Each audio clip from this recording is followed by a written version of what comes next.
The Ballad of Reverend Bobby Jack Sugarbaker, My Uncle. Written by Goldvine.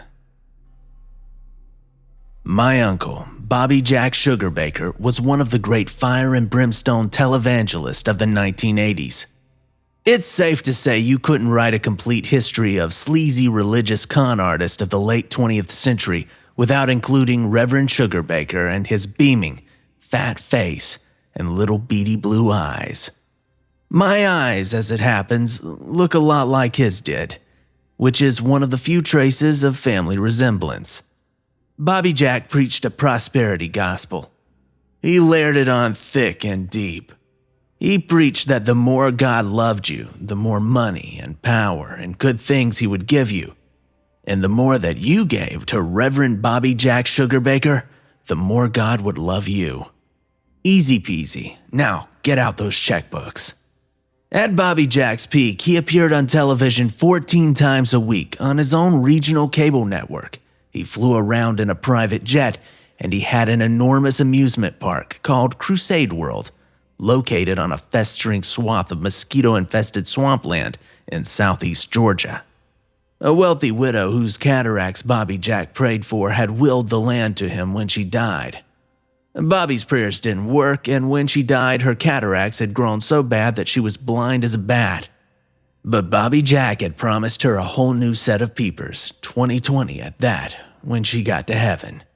A popular attraction at Crusade World was a ride where the faithful, who paid $30 a ticket, rode through a kind of haunted house on rickety wooden horses and smote a horde of remarkably offensive attired Muslim infidels. One of my uncle's most famous stunts was the time that he announced to the lonely schmucks and the desperate retirees who hung on to his every word, every single broadcast, that God had told him unless he could raise $1 million in 2 weeks, God would surely kill him and take him away from his undeserving fans straight up to heaven. He made it clear that if it were up to him, he would prefer to be up in heaven with his Lord that very afternoon. By donating the money that would keep Bobby Jack here on the earth, his faithful listeners weren't doing him any favors. It was for their own sake they might want to consider donating, unless they wanted to be back alone in the cold, big universe, with no one to talk to God for them or let them know what God's will was.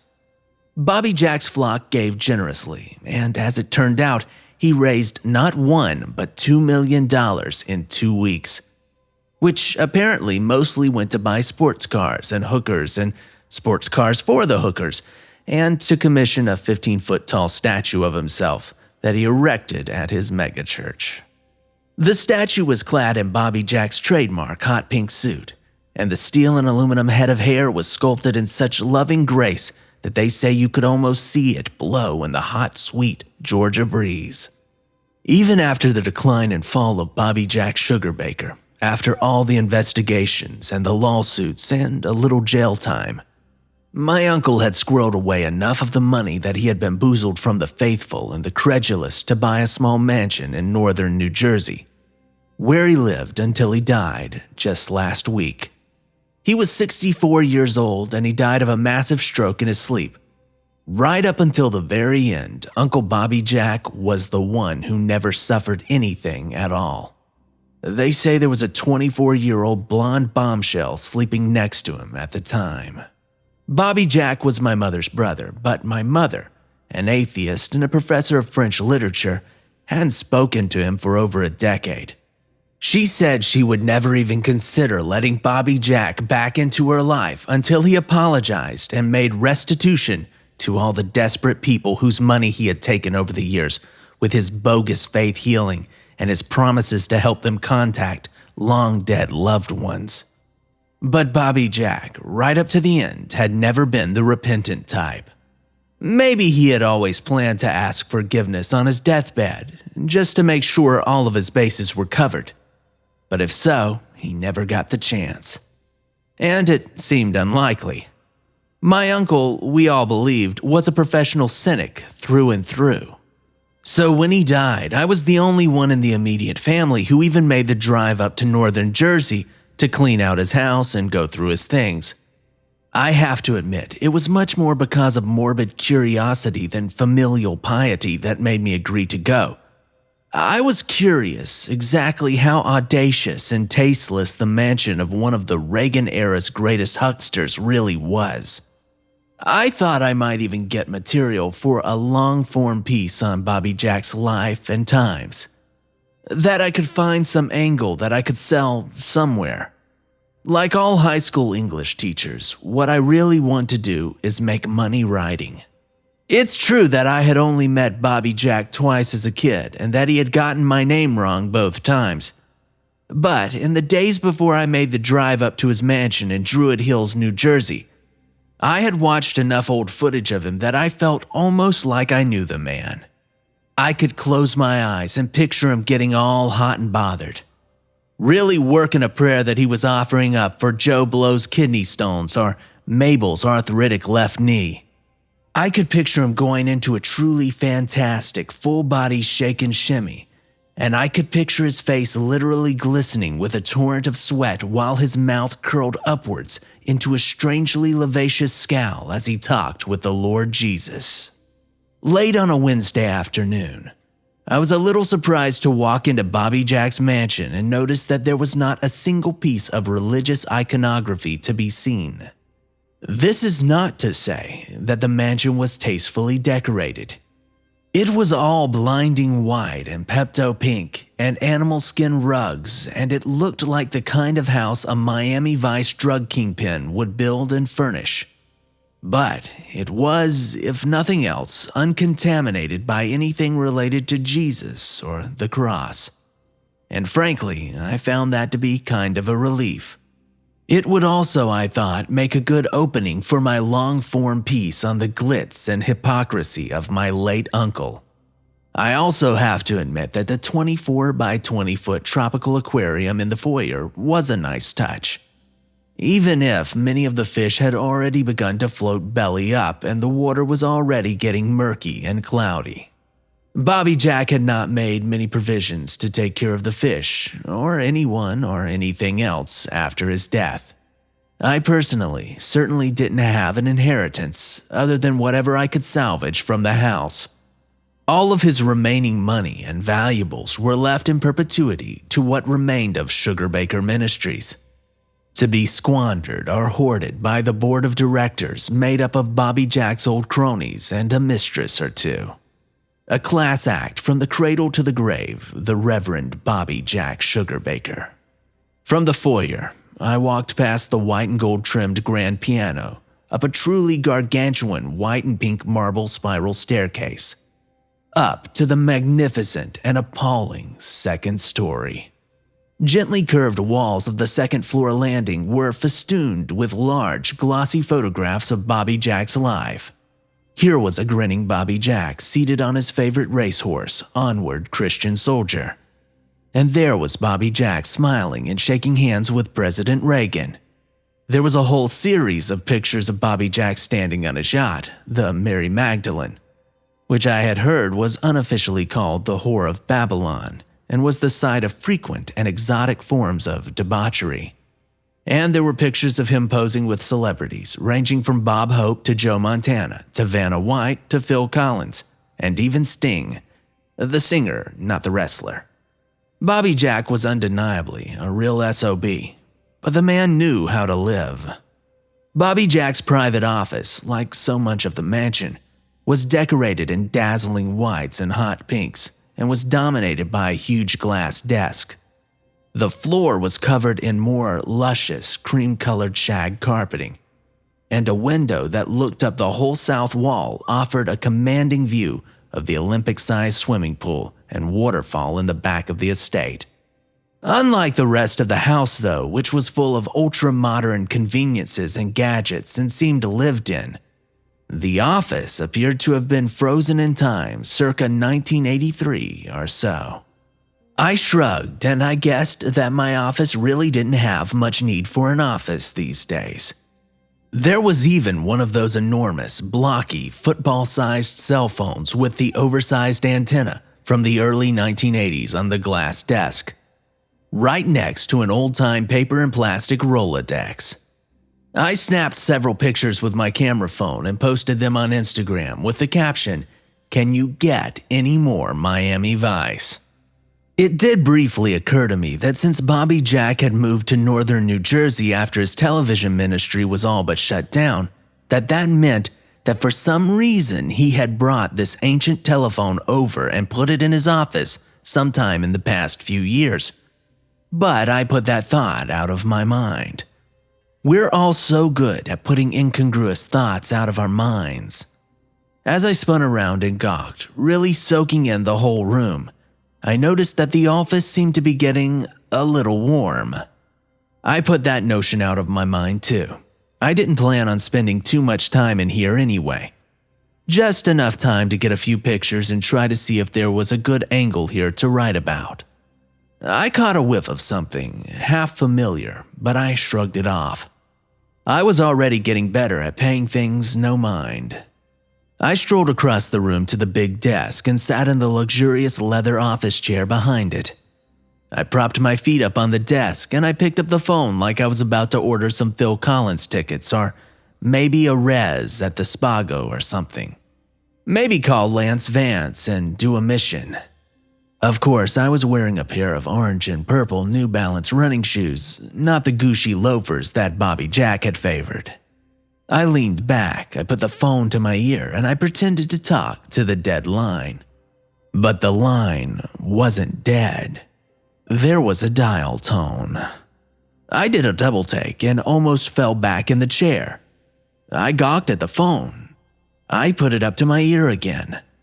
The 40-year-old cell phone, which surely had no godly use in 2019, definitely had a dial tone. I was confused. I was a little amused. I was a little unnerved. And I was definitely intrigued. I considered my next move. I hit the first number on speed dial just to see what would happen. Maybe Robert Palmer would pick up. Maybe Madonna would be on the other end, ready to resume a little dirty talk with Uncle Bobby Jack. Maybe I was about to request a video on MTV's 1986 year-end countdown. The line rang. The ringing was shrill, somehow slightly frightening sounding. The room was definitely getting hotter, and now I smelled something sort of sickly sweet.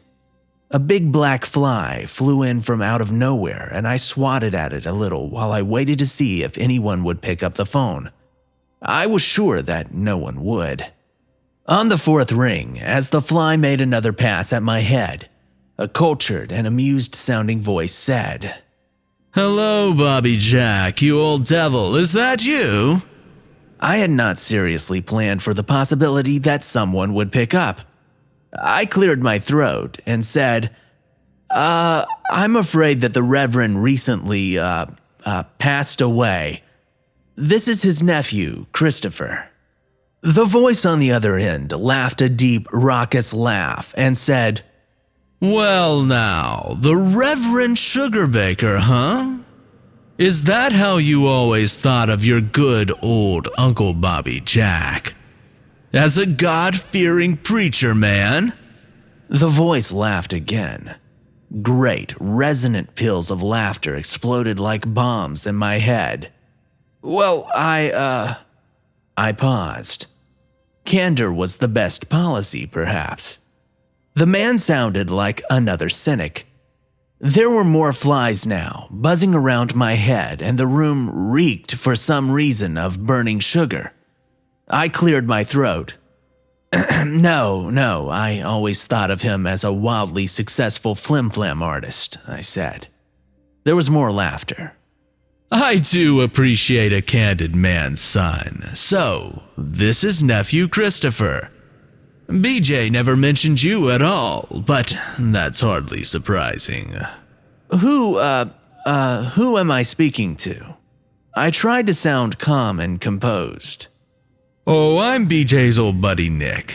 Nick Old. I was one of his oldest friends, actually. How did he die? Murdered by a jealous husband? Drove his silver Cadillac drunk on Crown Royal right off a cliff? No, he had a massive stroke in his sleep. He never felt anything. That sounds about right. BJ always did have the luck of the devil on his side.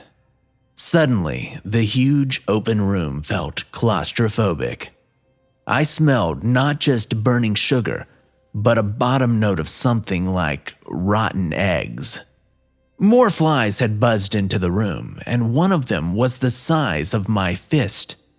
It landed right on the desk and right in front of me, daring me to squish it. I stood up instead and began to pace. Who are you exactly, Nick? I don't recall reading about any Nicks who were cronies, friends of Bobby Jack. There was another chuckle, this one low and ominous. And then a mocking, cultured purr. Oh, I think you're getting a pretty good idea of who I am, Chris. And you surely can't be surprised that I'd be BJ's first contact on speed dial. In fact, this is the only line that particular phone has ever or will ever be able to call.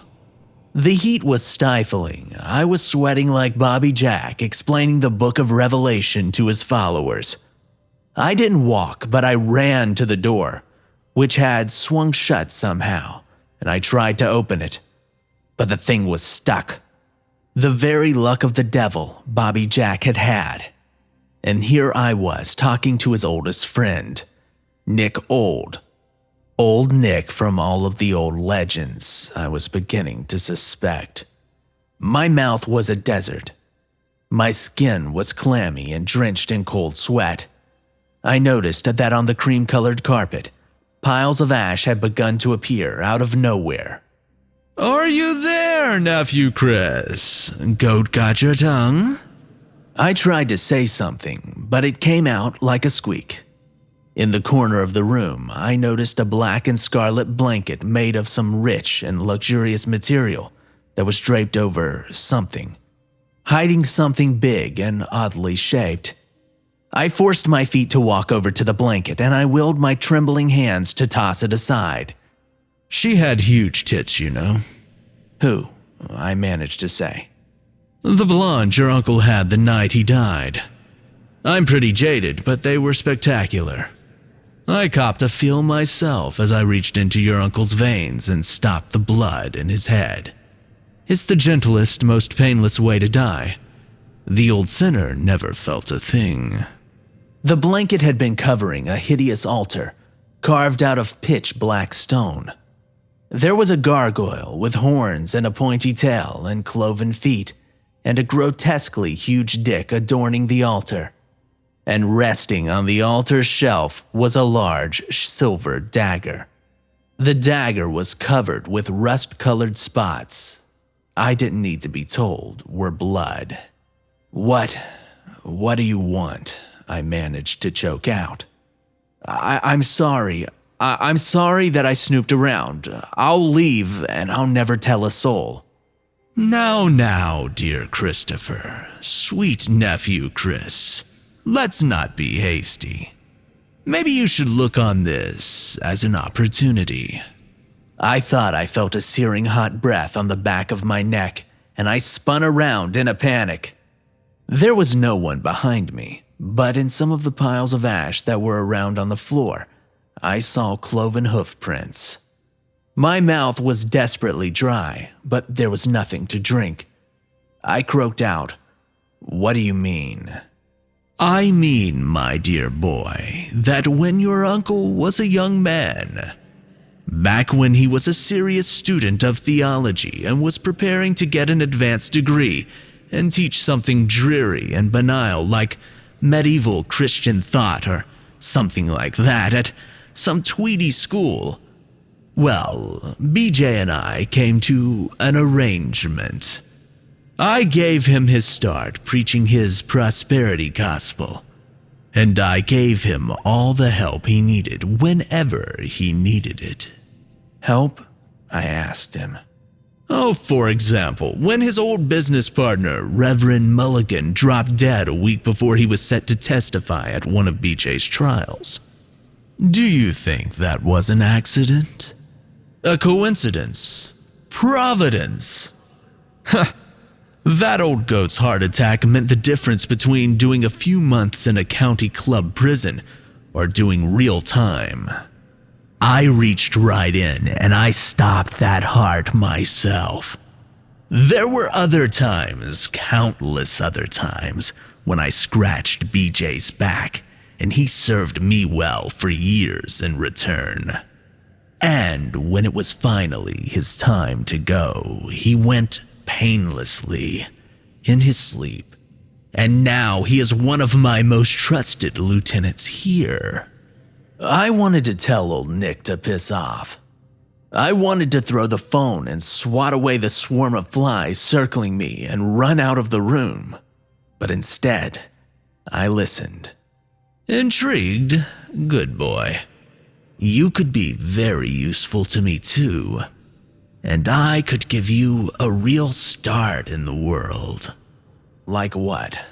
I was surprised and aghast to hear myself say. Like you drove all that way so that you could look for an angle, so that you could hustle a small freelance fee for airing some of your family's history. Don't you find that rather sad for a handsome and still fairly young man of great talent like yourself? Now that old Nick mentioned it, I did find it rather sad. In fact, it was downright insulting. I could inspire you to write a great work of popular fiction and give you the contacts to publish it. Not just publication either, but movie rights. Big fat bonuses, residuals, creative input, hobnobbing with actresses and models. No thanks. Get behind me, Satan. I absolutely did not say. Instead, I listened as his seductive, cultured voice poured through my ears like honey. I could inspire you to write something that helps get my message out to the world. The way that your uncle helped me get my prosperity gospel out to the world. What kind of message? I was no longer surprised to hear myself asking. Oh, you know, might makes right, decadence is happiness, cruelty is strength, messages that the world already believes in, but messages that I always love to have reinforced by men and women with fresh voices and fresh faces. Why, you could be the next Bret Easton Ellis. Did he? I asked. There was more laughter. The most raucous and joyous yet. What do you think? Do you think that he had a little help writing his first mega bestseller? Or do you think that a half-bright 18-year-old boy wrote a novel that became a cultural touchstone, all by his lonesome self? I know Bret very well, and I knew his father too, for that matter. A very, very vain man. You know, Chris, vanity is my favorite sin. I sighed and I sat back down at BJ's desk. I didn't even mind the huge, hungry black flies which were now crawling all over my arms and face. I sort of liked how they felt. I was kind of digging their sticky, velvety carcasses. I closed my eyes. I heard myself say clearly, as I understand this kind of arrangement, there is usually some sort of contract to be signed. There was another purr, like the cat who happened upon a plump canary with a broken wing. Just close your eyes, Chris, my lad, and count to 3, and your new old buddy Nick will be there in a jiff.